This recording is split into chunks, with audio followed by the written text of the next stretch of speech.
Good morning. Welcome to the Unitarian Universalist Fellowship of Wayne County. We're a diverse congregation that welcomes you as you are, regardless of your age, ethnicity, race, sexual orientation, gender identity, economic status, or physical ability. We come together to seek deeper meaning and understanding from each other and from the world around us. Your presence here today is a gift that brings us closer to that understanding. We're an active community that lives its lives beyond the hours of Sunday service, and I'd like to call your attention to the following. This Sunday is Super Sunday. Enjoy a conversation over homemade soup and bread. The cost is $5. The fundraising committee will also have a design table for the Chalice Quilt Squares, which are due next Sunday, March 2nd. Check out completed squares in the lobby sitting room window. Join the UUFWC Humanists next Sunday at 11:30 in Strawn Hall to hear a presentation by Jewish Voice for Peace on how we can stand in solidarity with the Palestinians. It's time to meet, and it's meet and greet time. Mark your calendars, Saturday, March 15th. This annual event is for members and friends over 21 years old. Please bring a beverage and or snack to share with others. Sign up is available in the lobby and is required by Sunday, March 9th. If you have questions, ask a member of the membership committee. If you'd like to find out more about our activities, feel free to ask Karen Skubik, our membership coordinator. Thank you, Peter, and good morning and welcome, everyone. Good to see you all. Last Sunday, a new friend of our fellowship, she was so excited about figuring out how to share this wonderful place we have. She said, "You really are welcoming to all." So that was really nice to hear from someone. But we brainstorm a little bit how to get the word out. And some of you might think of, well, how did I come here? How do most people come here for the first time? And it's often word of mouth. So we have these little bookmarks I just wanted to remind you of, and it says on it 10 great reasons to join a Unitarian Universalist community, and our address is on the back, and they are out at the Visitor Center, which is under the clock in the foyer. So if anyone ever wants to grab any of these and share them with friends, you are welcome to do so we can share this great place we have. So thank you all. This is a great place, isn't it? Okay, so we need some more coffee, but yes. Yes, it is a great place. And we have a lot of really great people in this congregation who show their love and support for this community in so many ways. And I want to welcome up probably one of our most joyous and fun members of the congregation, Jim Bird, who's going to talk about why this fellowship is so important to him and all of the work that we do. Can we give Jim a hand? We kind of like Jim. Jim's kind of cool.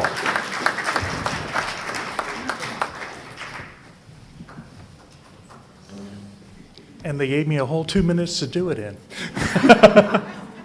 So, my name is Jim Bird. That's what it says here, so that's good. For those of you who are visually impaired, I'm, white male, 6'2", or 6'3". I'm shrinking. My pronouns are him, her, that guy over there. Anything you want to go with. The reason I brought this up is it's part of my early memories of this congregation. I started attending erratically when we were down at the old location, the old church on whatever street that was, Sable? Sable. Yeah. And I'll tell you, that place was standing room only. So standing room only, and all these people I didn't know, but they were all very nice and friendly. They got me a chair and everything.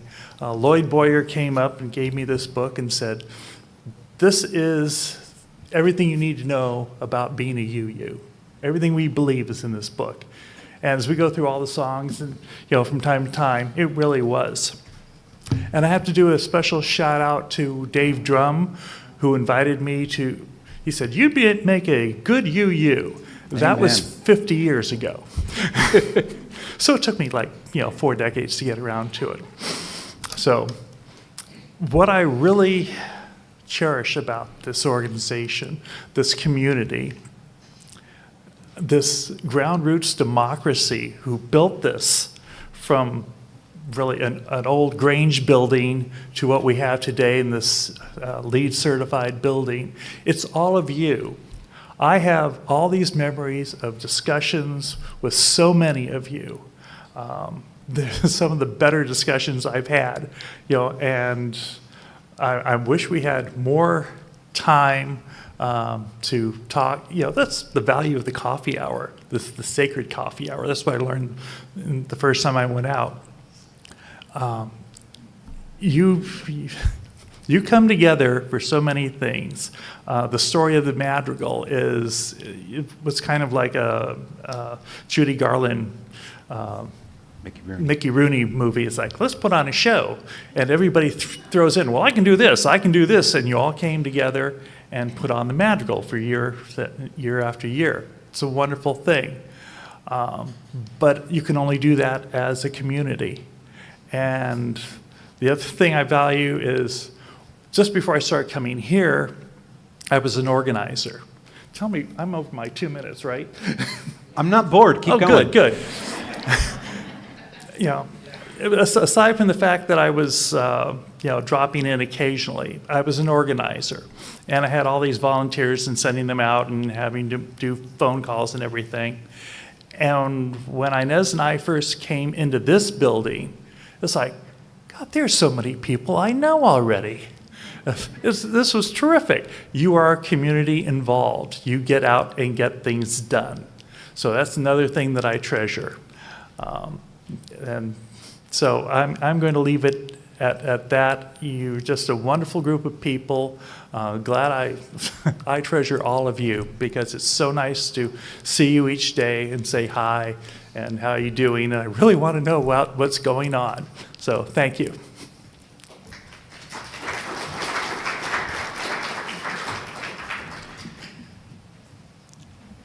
So Jim, you bring up a really good point talking about our hymnal.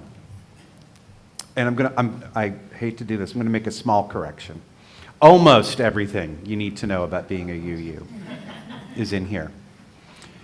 But perhaps the most important thing you need to know about being a UU is in the two words, living tradition. We are a living tradition, which means we are always changing. We are always learning more, because if you think you can know everything about spirituality, I have a bridge I'd like to sell you. And part of how we learn about more of this tradition is how we interact with each other. Jim pointed out how much the importance of community is, the importance of being with each other, the importance of learning more about each other and those who are different. And y'all are so different. And I love that. We gather on Sundays to learn different perspectives. We gather on Sundays to think about how to make this world a better place for all who dwell in it. And you are some of the best people we have to make this world a better place. And I think the world needs it right now. Don't you all? Yes. Yes. You guys have been watching too much news. Now is the time to put all of that down, just for an hour. Now is the time to take a deep breath. Let go your worries. Find joy in each other. This is a place where you can breathe. Thank you for spending your hour this morning with us. Silence your cell phones, put them in worship mode. Open your hearts. Come, let us worship together. Can you ding, ding, ding?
That was great.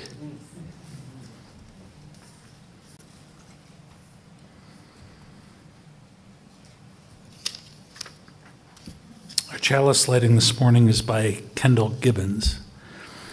Out of a community of diverse heritage and belief, we come together to share our hope and to create good in the world. The prophets of all traditions and times have taught us that we are called to mercy, generosity, and mutual care, and that to be great is to serve. We know that there can be no enduring happiness for humanity so long as suffering and want go unrelieved. Until all may be sheltered, none of us is truly at home. May the power of our various faiths sustain us in this work, that we may be the hands of holy creativity and justice and build together a better world. Let us now rise in body or spirit as we sing our opening hymn, We Would Be One. The music can be found in the gray hymnal, number 318.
Good morning. I'd like to invite any children or youth to come help me with the story today. I need a good circle of folks here. And we can make our circle out of the chairs or sitting on the edge of the chancel. Make space however we need to. And while that is happening, I have a pop quiz, because I'm a teacher. Just kidding. I didn't give pop quizzes, but I've always wanted to, so here we go. I have a pop quiz for the congregation. Last month, Walter talked about pluralism, and we introduced somebody named Jet Pig. Oh, Jet Pig. Jet Pig. And I'm wondering if the congregation remembers what the letters Jet Pig stand for. So I'm going to call out the letters, and if you remember, or you just want to guess for fun, let's hear it. The J stands for? Justice. Justice. All right. The E stands for? Equity. Equity. Well done. Okay. The T stands for? Transformation. Thank you. Transformation. Wow. Okay. The P stands for? Pig. Pig. Close. What was the other? Pluralism, which we learned about last month, right? Okay. And the I stands for? Interdependence, which is what we're going to be talking about today. All right. We just got one letter left. Can we do it? The G.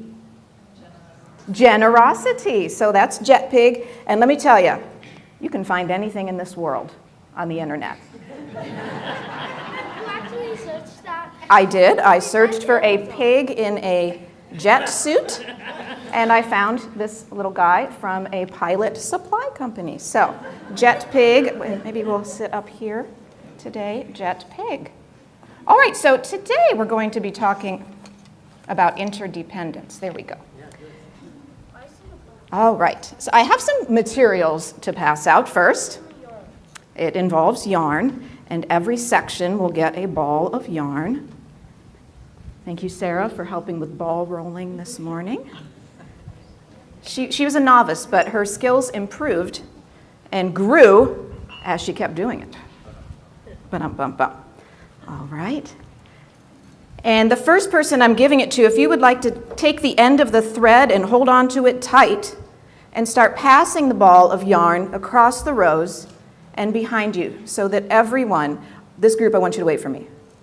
Thank you, sorry, that sounded sharp. But we're going to do it together. But everyone else, go ahead and grab. There you go. All right, so what it's going to look like out here in the aisles is everyone will be holding a piece of the yarn as it goes through. And when the yarn gets to you, I'd like you to just take a moment to think about something that you do in your life that helps make the world a better place. It doesn't have to be giant. Do you do something to keep living things alive? I think we all do that. Do you feed yourself and help your family make food? Yeah. All right, so things that we do to help make the world a better place. All right, so now my circle here. And Walter, would you mind being the mic person if anyone here wants to share their thought? Okay, now we need to make this into more of a circle. So if someone wants to come here, great. And Ellie, if you want to sit here and like face, and you sit by your sister, and you sit by your sister. Do we have any more sisters coming? Is that it? Okay. Chirpex, get to work. Just kidding. All right, and now if you guys want to scooch back just a hair. Chelsea's All right. like, no. But they're so cute. Okay. All right, so I'm going to start, and something that I think I'm good at making the world a better place is I like to take care of living things that need help, like animals that maybe don't have homes or need extra care. All right, so I'm going to hold on to mine, and in our group, we get to throw it. Look out, Juan. All right, Juan, you're going to grab it and hold on to it and tell us something you do. Holding on to these too. Singing, Beautiful. All right, now pinch your which green usually one. makes people happy. Yes, Usually. It does. It's certainly reflective. It can make people happy and thoughtful Absolutely. and makes people want to join in. Love it. I love it. All Yes. right. Thank you, Juan. They look like Now, they want to you're sing. going to grab the green so that you're holding on to Throw a it piece, hard at somebody? and then you're going to throw it gently to someone across the way. Oh, no, No, in no, our no, circle. In our circle. Yeah, we're making our own little web here. All right.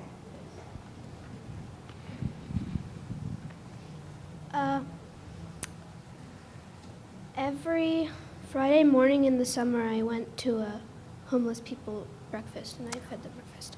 Wonderful. That is an amazing thing to make the world a better place. Okay, I'm going to pass it to your sister. No, my dog named Bubble, him wanted to stay with a dog.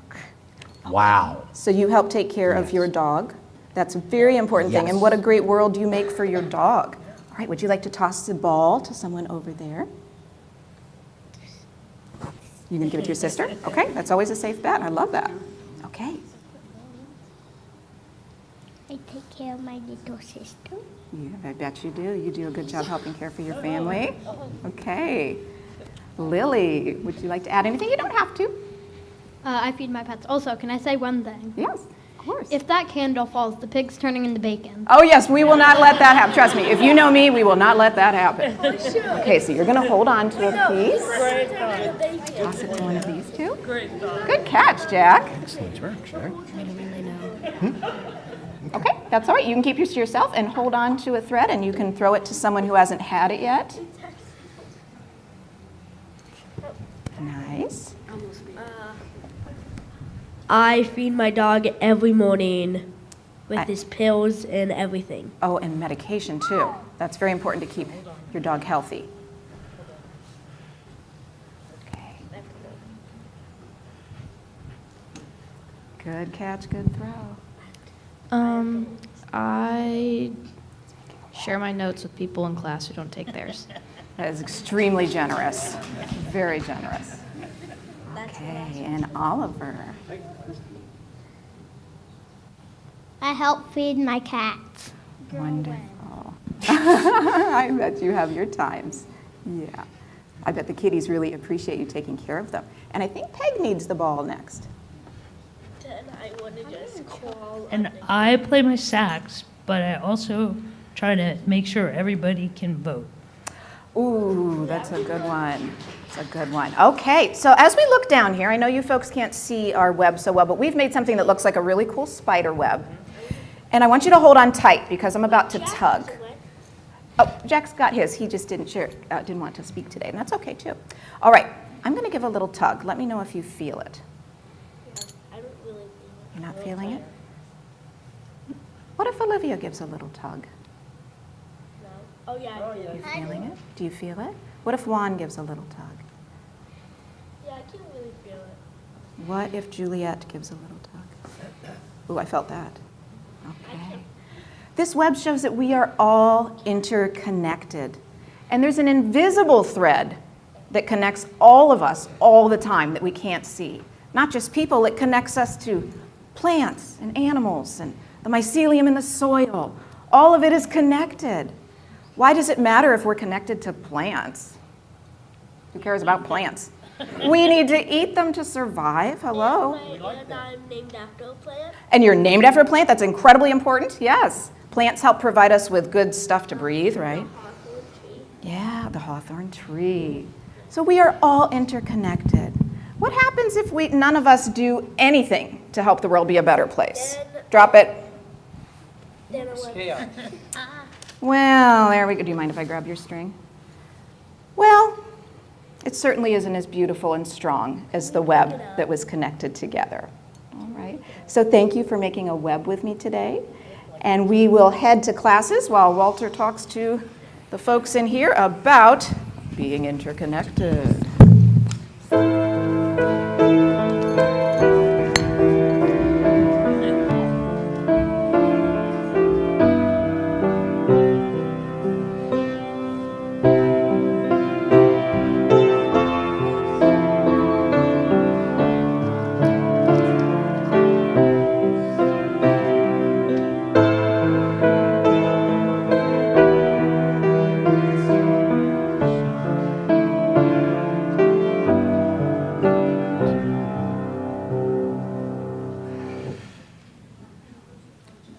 What do we do with all of this string?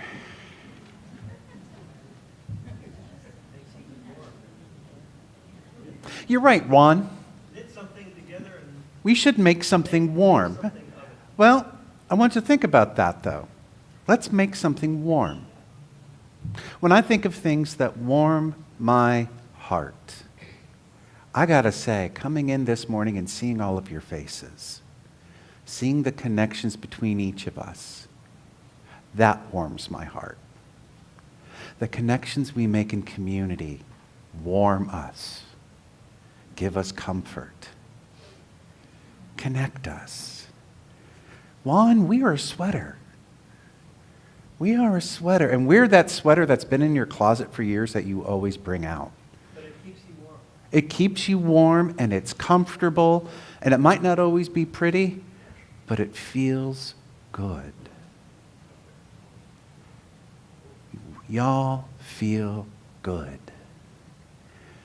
Take a breath with me.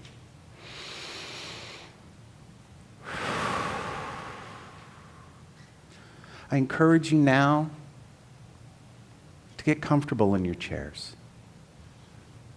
Some of you already know I'm going to say, if it's comfortable to put your feet on the floor, do so. Feel the ground beneath you. Center your feet. Feel how that supports the rest of your body.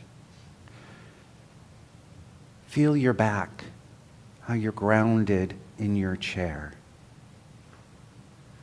Where's the tension in your body right now? Are you holding it in your shoulders?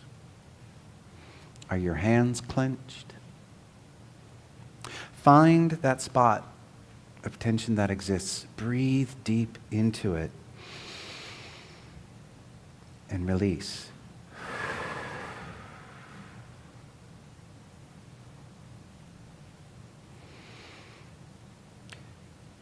There is a lot. There is a lot going on. And what amazes me is how the outside world finds itself digging deep under our skin. How this anxiety lends itself to allowing us to get sick. How it shows up in our bodies. How the tensions of the everyday slowly eat away at those moments we delight in with others. Maybe we're quicker to snap.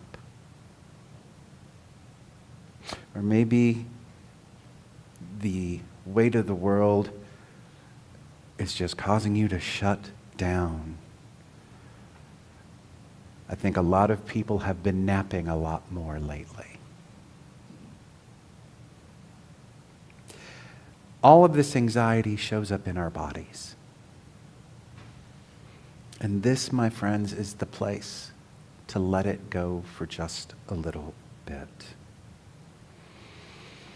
This is the place to find hope in community. This is the place where others will listen to you, where others will share your pain, where others will lift you up and say, you are not alone.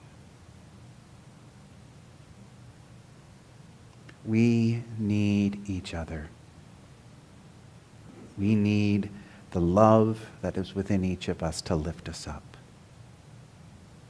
Each one of you here is worthy of a better world.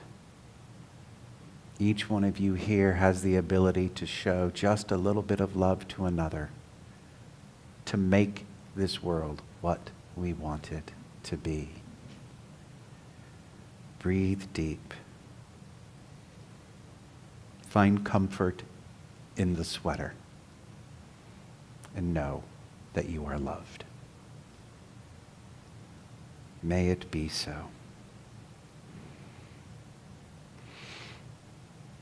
As I somewhat suggested, there's been a lot of things going on for individuals in this congregation.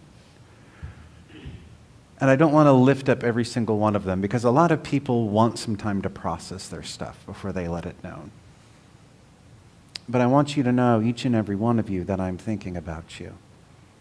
And that there are a lot of people in this community that love you and want to be there for you. You are worthy of that love. Never forget that. However, there is a wonderful joy to share. Cheryl Wirtz, who I really miss hearing her harmonize with We Would Be One, had knee surgery on Thursday and is at home recovering nicely. And she has yes! Give it up for Cheryl. She does so much for this congregation, and she has such a loving presence, and it is so wonderful to see that love return to her tenfold, and she deserves all of that and more. Keep sending her cards, keep giving her well wishes, and she will be back in here soon, and I cannot wait to hear her singing. Yeah, let's all wave to Cheryl. Hey, Cheryl, if you're watching, go easy on that knee, and we love you. We love you. Yes. Yes. That feels good. If there is a joy or a sorrow in your life, and I know walking around talking to you this morning, a lot of you have a lot of sorrows going on. I hear that. You're not alone. If there is something that is weighing on your heart and you want to let it go, while we sing Spirit of Life, I encourage you, come up to our Joys and Sorrows ritual station. Put that worry on that stone and let it go. Let it disperse through the congregation so that we can lift you up. And if there is a joy, please, please, please share that joy. all need a little bit of that joy right now. Put it on the stone, place it in the water, and let the spirit of that joy ripple out to everyone in the congregation. If you are in need of extra support this week or at any time, Sue Gross from the Lay Pastoral Care Team is a beautiful listening presence and would love to meet with you. And if you would like to meet with me, let me know while I'm up here or at the end of service, and we'll set up a time to meet as well, for I want to know how you are. Friends, please join us now in our Joys and Sorrows ritual as we sing Spirit of Life. Spirit of life.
So I'm noticing, can we just real quick, whoever's got the big ball of yarn, just kind of slowly start wrapping that up? Because the little logistical part of my brain is going, who is going to trip over this? So if the ball starts floating around and bouncing around, that's fine, that's cool, especially during the sermon because no one's listening anyways. So thank you.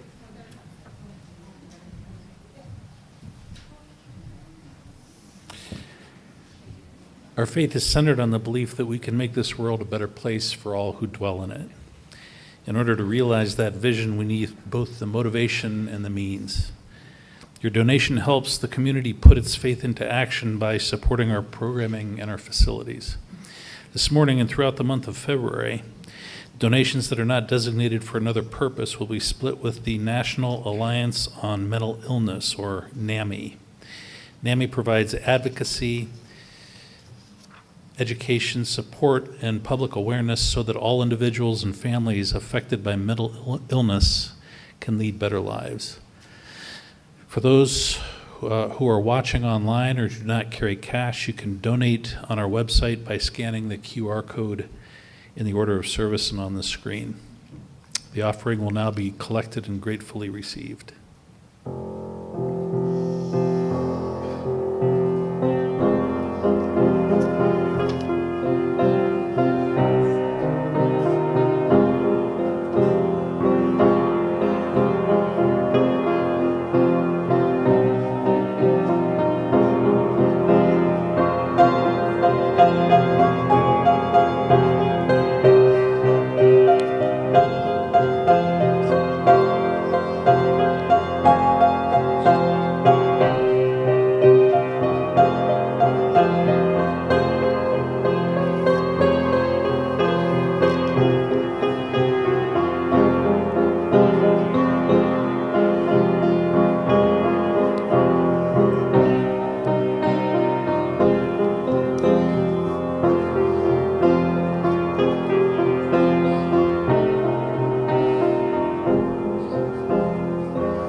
Join me in this unison reading. The words are on the screen. Let us be grateful for when we are able to give, for many of us do not have that privilege. Let us be grateful for those who share their gifts with us, for we are enriched by their giving. Let us be grateful even for our needs, so that we may learn from the generosity of others. Today's reading is an excerpt from The Search for Common Ground by Howard Thurman. If the mind of a man has an affinity for the world external to him, and if in his origin and continuity he is a child of nature, then the experience of being consciously in touch with other forms of conscious life around him is a vital part of all that ever seek to realize itself in its many forms.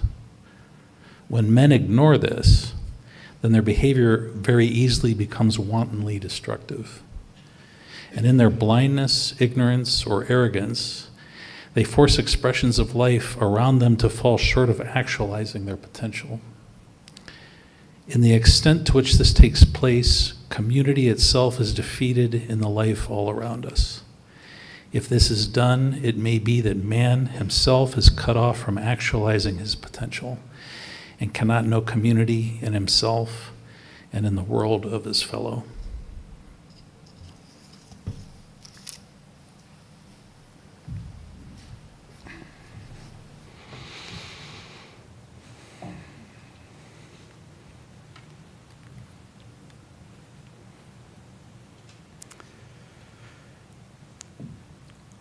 Our faith. Unitarian Universalism could be said to be based in 6 values. And I know for a fact all you know what those 6 values are because you just said them all. Generosity, interdependence, justice, equity, transformation, and pluralism. And these values are all centered in love. Not the kind of love that we have for meatloaf,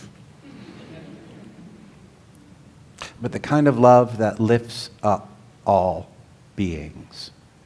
All beings. These 6 values were adopted by the UUA as part of our National Association's covenant in 2024, brand spanking new. They are a result of revamping the 7 principles that the UUA adopted in 85. Bert always knows these things.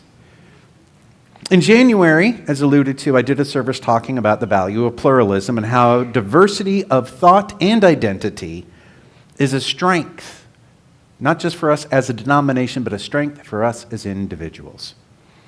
And so today, I'm going to talk about my favorite value, interdependence. Now, historically, the concept of interdependence is not that new, right? The idea that all of us are connected in some way.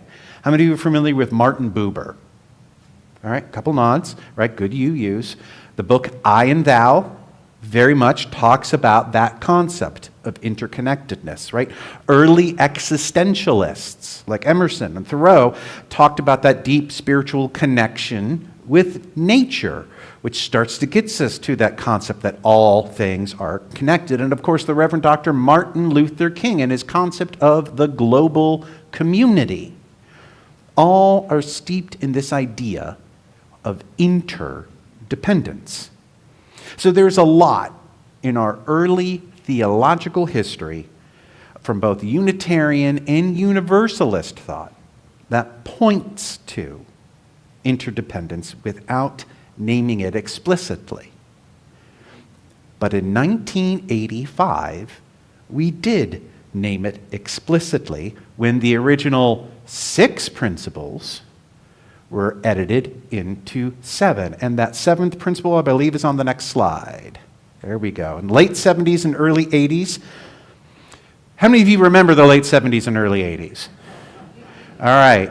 Okay. Got a couple people like, yeah. There was a lot of growing concern about the environment in the late 70s and early 80s. Do y'all remember we had commercials about it? We had commercials warning us to pick up litter, right? We started to have legislation about, hey, maybe we should have clean water. That was an idea. Remember all of the worry about the hole in the ozone layer in the 80s? And back in late night television in the 80s, the smog in LA was a punchline for so many people. That's late night Johnny Carson, for those of you who may remember who he was.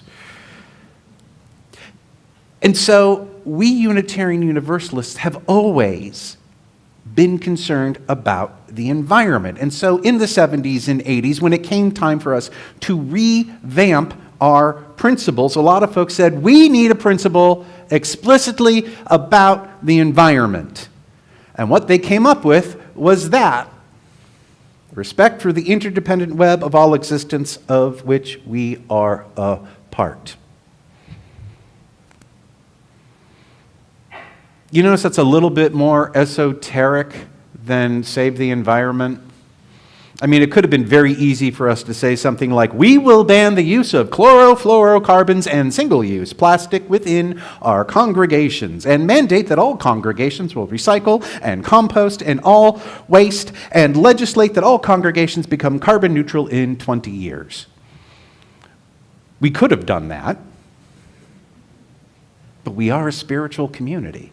I'm about to say, how many of those ideas did I just roll off from you going like, oh, well, I could do that? What do you think if we banned single-use plastics in this congregation? Yeah, it sounds like a really good idea until somebody brings in a bunch of bottles of water for an event. Yeah, because it's convenient, isn't it? That's part of the problem. No shame. We are a spiritual community. And so we had to frame environmentalism in a spiritual context. How was this environmental crisis created? It was created because we as humans did not fully understand the impact of our actions upon the earth. Right? We started burning coal and fossil fuels. We didn't understand at the time the damage it would cause. What we were focused on the time is, boy, doesn't this make manufacturing and travel easier? Isn't this convenient? We did not understand the full impact of our actions. We focused on immediate results. And we all do it. We all, as individuals, have a tendency to do that. We don't see the larger impact. And a lot of times, we might think of it as we don't bother to think about what the larger impact could be. Interdependence. Interdependence reminds us to work as much as we can to fully consider how our actions affect others. And the language of the seventh principle is written in such a way to remind us. It reminds us of that. It goes beyond focusing on how our actions affect just the planet, and instead reminds us of how our actions affect everything. One of the things I love about the new value of how we've written interdependence is the specific language of it. Chris? A little harder to read, smaller font, my apologies. It says, interdependence. We honor the interdependent web of all existence with reverence for the great web of life, and with humility we acknowledge our place in it. We covenant to protect the earth and all beings from exploitation. We will create and nurture sustainable relationships of care and respect, mutuality and justice. We will work to repair harm and damaged relationships.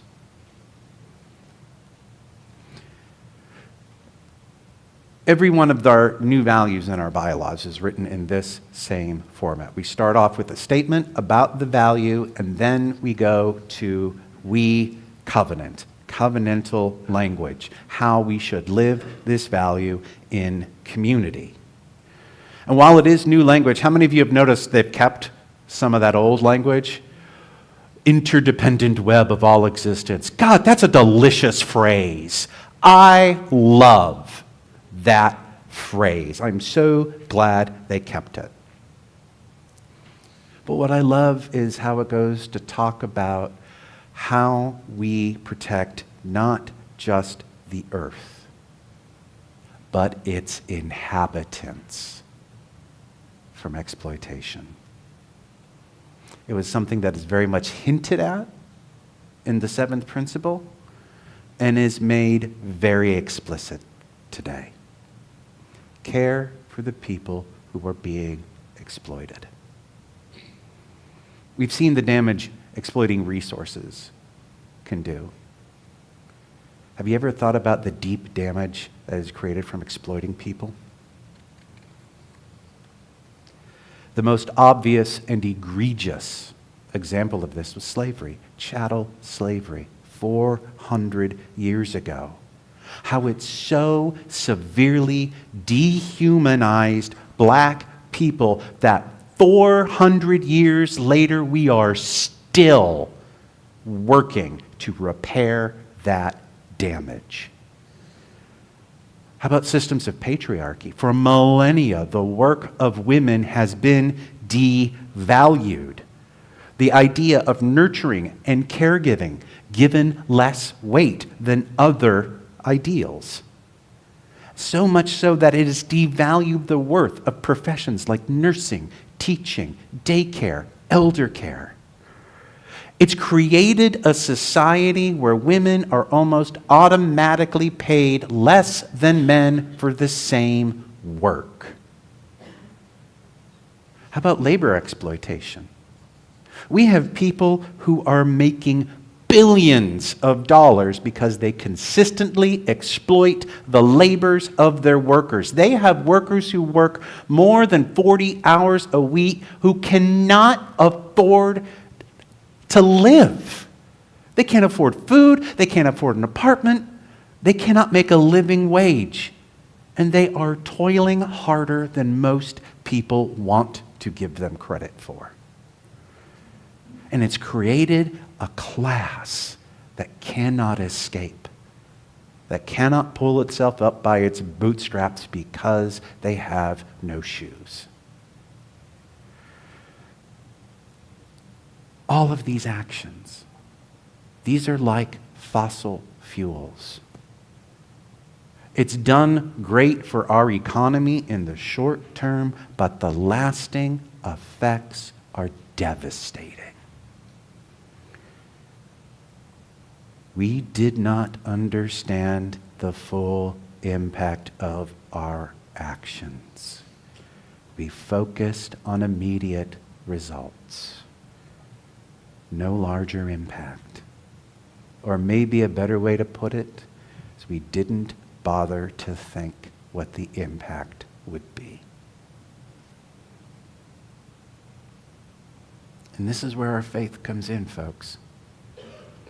Unitarian Universalism is a relational faith. We understand that we do not move through this world alone. That in order to survive, we need all of us, not everybody in this room, everybody who treads upon this planet. We have touched on this value a little bit when we talked about pluralism, right? Because in pluralism, we talk about valuing the differences of others and working to understand those differences. The difference with interdependence is that it reminds us that not honoring and understanding those differences can have devastating effects. Interdependence calls us not to just be mindful of those differences. But when we fail to recognize them, when we slip up, and folks, we're going to slip up. Thank you for being human. Because let's face it, nobody can predict what our actions are going to do 20 years down the road. But when we do make those mistakes, we work to correct them. We will work to repair harmed and damaged relationships. That is the hardest thing. That is the hardest thing. Speaking as a white male, trying to correct systems that I have been so benefited from is scary. Being complicit in those things, that doesn't feel good, does it? Wanting to admit some of that stuff.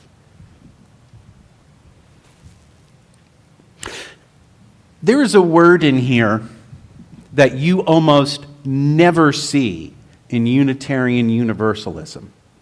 Anyone want to take a guess at what that word is? Exploitation. Nope. What? What was that? Covenant. Nope. Nope. Well, who said humility? Humility. Humility. I have a theory why we don't use that word very much in Unitarian Universalist contexts. We can talk a little bit about classism that exists within our denomination. We can talk a little bit about the whiteness in our denomination. But here's my thought about why we don't see a whole lot about humility. A lot of people who come into this congregation, who come into this faith, come in from faith traditions that try to make us small. Faith traditions that tell us that we are not worthy. You will never be good enough. You are a vessel of sin. You are low. And that is not a good message to hear. That is not a way to live. And so what we end up doing is when we find a faith that allows us to recognize the worth within us, to recognize that we have inherent goodness, we kind of want to have nothing to do with feeling small, because it doesn't feel good for any of us. The thing we have to remember is with humility, it's not about keeping yourself low. The thing about humility is remembering that we are all the same. That we all have that little bit of divinity in us. We are all connected to something larger. We are all valued and equal. And none of us are perfect, except Bert. None of us are perfect. So what that means is when we make the mistake, we don't think of it as, I am wrong. We need to think of making the mistake of, I need to recognize the value in others. That's what the humility is. That is what keeps us connected. Understanding that we are all in this together.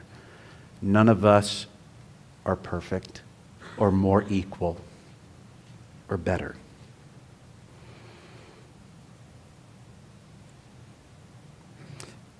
That's what I love about our faith. Our faith is based on connection. Our faith is based on relation. So many of you have asked me, how do you define spirituality, especially in a UU context? I very simply say, spirituality is connection to something larger than yourself. How you define that is up to you. It can be God. It can be nature. It can just be the connection to humanity. But part of interdependence is recognizing that we are all connected to something larger. recognizing the divinity within ourselves and working to lift that up for everyone. Living in that space is a great place to be because it helps to give you purpose. And I know a lot of you are feeling purpose right now to want to lift up people who are being oppressed. Yes? I have a whole Slack channel that I'm getting about that, about all the work that's being done in Worcester, about what we can do. I'm sure a lot of us right now, I'm going off script again, I'm sure a lot of us right now understand that there are a lot of people who are not being seen as an interdependent web. We are a lot of people who are being seen as less than. We are seeing a lot that's being done with immigration. I am as scared as all get out for my LGBTQ brothers, sisters, and siblings right now. We have government workers in our midst who are just scared because they're just doing their job. We have farmers who are worried about what's going to be happening with their work. We are seeing so much right now of the idea of being dependent upon each other being thrown away. And I'm not standing for it. And I know all of y'all are going to be living into that value hard for the next few years. Because that's what we need. We need to understand that we lift everybody up. We need to understand that loving each other is a great place to be. It is a great sense of purpose. It is a great place to ground yourself because we are remembering in all of this, despite all that we may see as against us, we are connected. We are not alone. We are not alone. That's why I love this value. This is the value that reminds us to be connected. This is the value that reminds us to create a better world for all of us. Please, please, may it be so.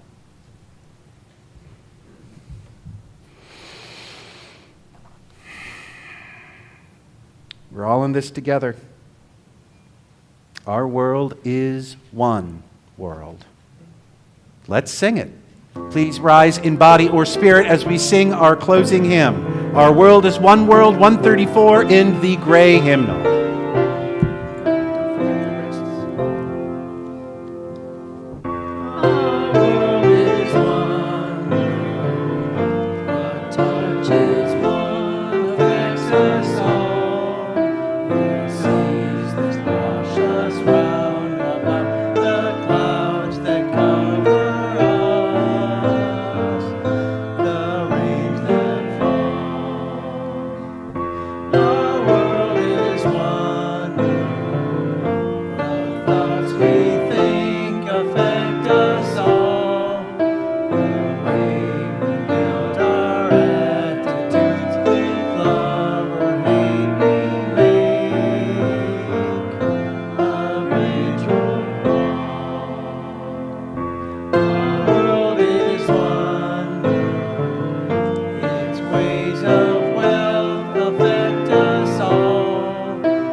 So before our benediction, I have to remind you, there's soup.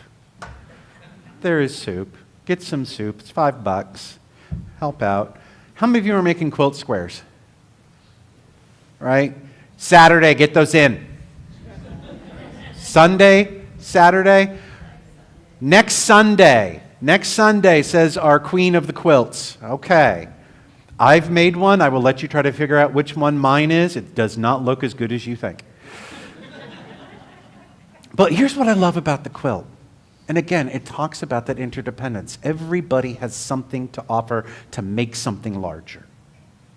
What a beautiful way to show our connectedness to each other than to create something that is both beautiful and warming, just like our community. Thank you, Carol, for that. Thank you all for the love that you bring. All I need you to do this week is go out and change the world. And the scary thing is, I believe in you. You're the only ones who can. May it be so.